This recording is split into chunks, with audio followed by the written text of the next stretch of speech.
সুপ্রভাত বন্ধুরা, আজ আমি সকাল সকাল চলে এসেছি ছোট্ট একটা রেসিপি নিয়ে। এখানে 3টি বড় চিংড়ি মাছ আছে, যাকে লবস্টার বলে। তো সেই লবস্টারের আমি কষা বানাবো।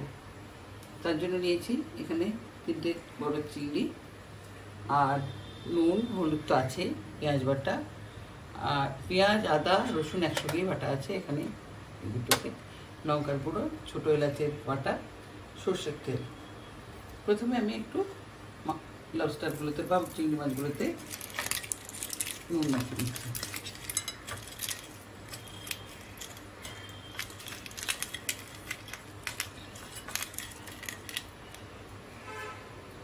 একটু তেল দেবো আমি, বেশি তেল দিলে খুব ফেনা হয়ে যায়, তাই আমি অল্প তেল দিচ্ছি।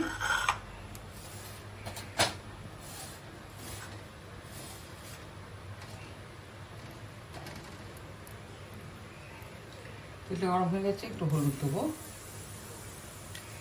এবারে আমি মাছটাকে দিয়ে দিচ্ছি।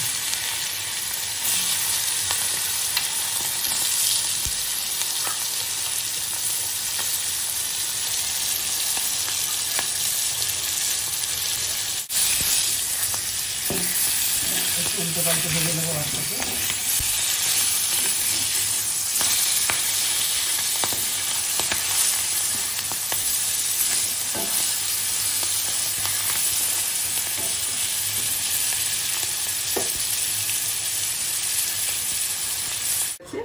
এরপরে কড়াইতে আমি সেকেন্ড টাইম তেল দিচ্ছি।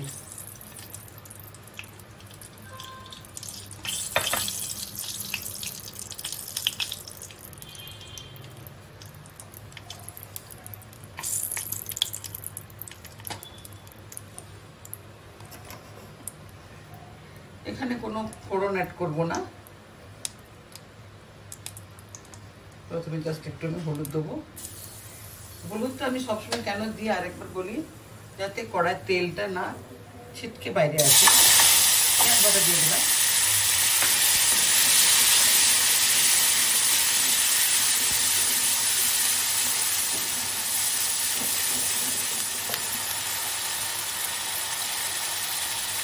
আদা রসুনের বাটা একটু দিলাম,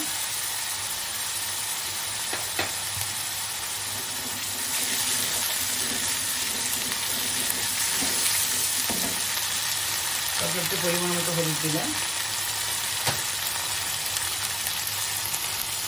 লঙ্কার গুঁড়ো দিলাম,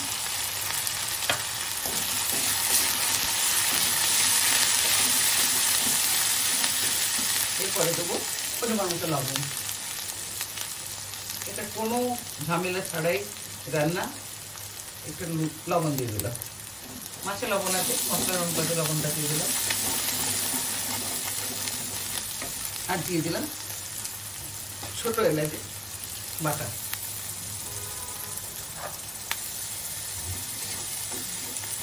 একসঙ্গে মশলাটাকে কষিয়ে নেব, সামান্য একটু জল আছে।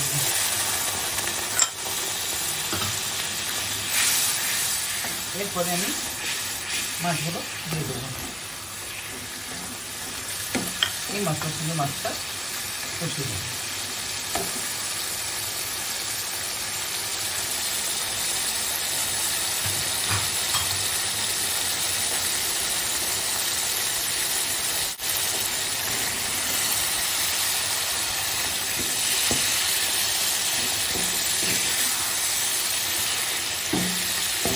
একটু কমে দিচ্ছি।